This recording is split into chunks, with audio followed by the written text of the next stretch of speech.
রাসূল সুপারিশ করবেন এই মর্মে কোরআনের একটি আয়াত আমি পাইনি। কোন আয়াতে সুস্পষ্ট ভাবে নাই যে নবী মুহাম্মদ সুপারিশকারী। মাথা উঠান, আপনি মাথা উঠান। ইরফা রাসাক ইয়া মুহাম্মদ ইশফা তুশাফা সাল তোতা। মাথা উঠান, আপনি যা বলবেন সুপারিশ করবে মঞ্জুর করা হবে। বলেন না সুবহানাল্লাহ।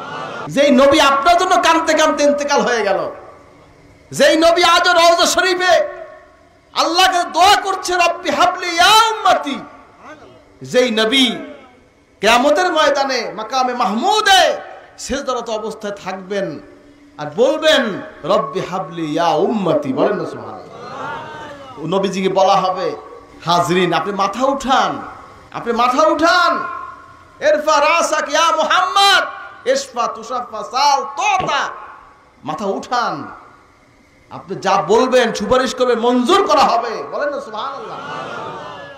সেই নবীজির রওজা শরীফ আপনি জিয়ারত করবেন না, সেই নবীকে আপনি সালাম না দিয়ে দেশে আসবেন, কেমন উম্মত আপনি?